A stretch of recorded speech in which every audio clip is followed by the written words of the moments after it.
RSS ವಿರುದ್ಧ ಅವಹೇಳನಕಾರಿ post ಮಾಡಿರತಕ್ಕಂಥ ಆರೋಪಕ್ಕೆ ಸಂಬಂಧಪಟ್ಟ ಹಾಗೆ ಸಚಿವ ಪ್ರಿಯಾಂಕ್ ಖರ್ಗೆ ಮೊಹಮ್ಮದ್ ನಲ್ಪಾಡ್ಗೆ ಸಮನ್ಸ್ ಜಾರಿಯಾಗಿದೆ. ಆರ್ಎಸ್ಎಸ್ ವಿರುದ್ಧ ಅವಹೇಳನಕಾರಿ ಹೇಳಿಕೆ ನೀಡಿರತಕ್ಕಂಥ ಆರೋಪಕ್ಕೆ ಸಂಬಂಧಿಸಿದ ಪ್ರಕರಣದಲ್ಲಿ ಸಚಿವ ಪ್ರಿಯಾಂಕ್ ಖರ್ಗೆ ಹಾಗೂ ಕಾಂಗ್ರೆಸ್ ನಾಯಕ ಮೊಹಮ್ಮದ್ ಆರಿಸ್ ನಲ್ಪಾಡ್ ಅವರಿಗೆ ಬೆಂಗಳೂರಿನ ನ್ಯಾಯಾಲಯ ಸಮನ್ಸ್ ಜಾರಿ ಮಾಡಿದೆ. ಖಾಸಗಿ ದೂರಿನ ವಿಚಾರಣೆಯನ್ನ ನಡೆಸಿದ ನ್ಯಾಯಾಲಯ ಇಬ್ಬರು ಖುದ್ದಾಗಿ ಹಾಜರಾಗಬೇಕು ಅಂತ ಸೂಚನೆಯನ್ನ ಕೊಟ್ಟಿದೆ.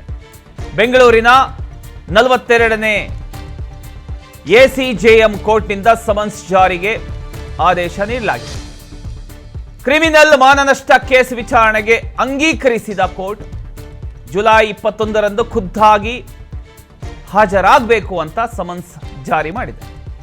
ಆರ್ಎಸ್ಎಸ್ ಕಾರ್ಯಕರ್ತ ಎ ತೇಜಸ್ ಖಾಸಗಿ ದೂರು ದಾಖಲಿಸಿದ್ರು. ಈ ಒಂದು ವಿಚಾರಕ್ಕೆ 2025 ಅಕ್ಟೋಬರ್ 14ರಂದು ಆರ್ಎಸ್ಎಸ್ ಸದಸ್ಯರ ವಿರುದ್ಧ ಟ್ವೀಟ್ ಮಾಡಿರತಕ್ಕಂಥ ಪ್ರಿಯಾಂಕ್ ಯೂಟ್ಯೂಬ್ ಚಾನೆಲ್ನಲ್ಲಿ ಅವಹೇಳನಕಾರಿ ಹೇಳಿಕೆ ನೀಡಿರತಕ್ಕಂಥ ನಲ್ಪಾಡ್ ಈ ಒಂದು ಹೇಳಿಕೆಯಿಂದ ಸಂಘದ ಘನತೆಗೆ ಧಕ್ಕೆ ಆಗಿದೆ ಅಂತ ದೂರನ್ನ ಕೊಡಲಾಗಿದೆ. ಬೆಂಗಳೂರಿನ ಸಿದ್ದಾಪುರದ ಎ ತೇಜಸ್ವಿ ಅವರು ದೂರನ್ನ ದಾಖಲಿಸಿದ್ರು. ಈಗ ಬೆಂಗಳೂರಿನ 42ನೇ ಎಸಿಜೆಎಂ ನ್ಯಾಯಾಲಯ ಆರ್ಎಸ್ಎಸ್ ಕಾರ್ಯಕರ್ತ ಎ ತೇಜಸ್ ದಾಖಲಿಸಿದ್ದ ಖಾಸಗಿ ದೂರನ್ನ ವಿಚಾರಣೆಗೆ ಸ್ವೀಕರಿಸಿ ಜುಲೈ 21ರಂದು ಖುದ್ದಾಗಿ ಹಾಜರಾಗುವಂತೆ ಸಚಿವ ಪ್ರಿಯಾಂಕ್ ಖರ್ಗೆ ಹಾಗೂ ಮೊಹಮ್ಮದ್ ಹ್ಯಾರಿಸ್ ನಲ್ಪಾಡ್ ಅವರಿಗೆ ಸಮನ್ಸ್ ಜಾರಿ ಮಾಡಿದೆ.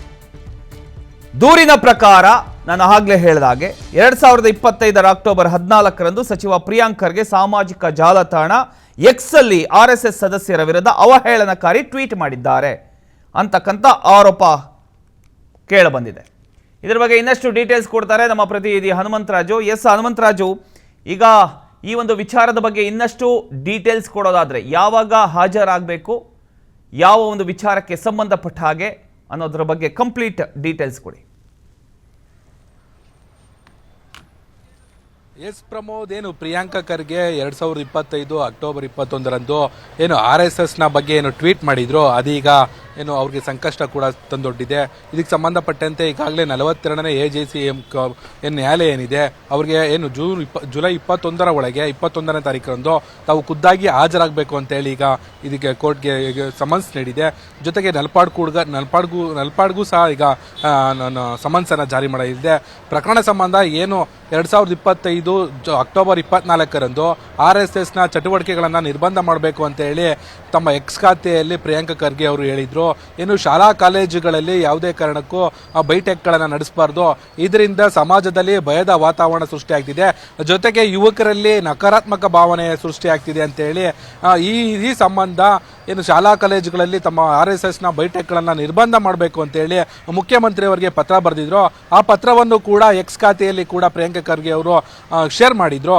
ಇದು ಒಂದು ಕಡೆ ಆದ್ರೆ ಮತ್ತೊಂದೆಡೆ ನಲ್ಪಾಡ್ ಅವರು ಏನು ಖಾಸಗಿ ಚಾನೆಲ್ಗೆ ಹೇಳಿಕೆ ನೀಡುವ ಸಂದರ್ಭದಲ್ಲಿ ಏನೋ ಒಂದು ವಿವಾದಾತ್ಮಕ ಹೇಳಿಕೆಯನ್ನ ನೀಡಿದ್ರು. RSSನವರ ಚಡ್ಡಿಯಲ್ಲಿ ಏನು ಇಲ್ಲ ಅಂತ ಹೇಳುವ ಮೂಲಕ ಒಂದು ವಿವಾದಾತ್ಮಕ ಹೇಳಿಕೆಯನ್ನ ನೀಡಿದ್ರು. ಈ ಎರಡೂ ಹೇಳಿಕೆಗಳನ್ನ ಜೊತೆಗೆ RSS ಬಗ್ಗೆ ಏನು ಪ್ರಿಯಾಂಕ ಖರ್ಗೆ ಏನು ಎಕ್ಸ್ ಖಾತೆಯಲ್ಲಿ ಶೇರ್ ಮಾಡಿದ್ರು ಪತ್ರವನ್ನ, ಈ ಎರಡನ್ನು ಉಲ್ಲೇಖಿಸಿ ಸಿದ್ದಾಪುರದ ತೇಜಸ್ ಎಂಬುವರು ಸಂಘದ ಘನತೆಗೆ ಹಾಗೂ ಗೌರವಕ್ಕೆ ಧಕ್ಕೆ ಉಂಟಾಗಿದೆ ಅಂತೇಳಿ ಮಾನನಷ್ಟ ಮೊಕದ್ದಮೆಯನ್ನ ಹೂಡಿದ್ರು. ಈ ಸಂಬಂಧ ಈಗ 42ನೇ ಎಸಿಜೆಎಂ ಕೋರ್ಟ್ ಪ್ರಿಯಾಂಕ ಖರ್ಗೆ ಹಾಗೂ ನಲ್ಪಾಡ್ಗೆ ಸಮನ್ಸ್ ಅನ್ನ ನೀಡುವ ಮೂಲಕ ಜುಲೈ 21ರಂದು ತಾವು ಖುದ್ದಾಗಿ ಕೋರ್ಟ್ಗೆ ಹಾಜರಾಗಬೇಕು ಅಂತ ಹೇಳಿ ಇದೀಗ ಸಮನ್ಸ್ ಜಾರಿ ಮಾಡಿದೆ. ಪ್ರಮೋದ್, ಥ್ಯಾಂಕ್ ಯು ನಿಮ್ಮದ ಮಾಹಿತಿಗಾಗಿ ಹನುಮಂತರಾಜು.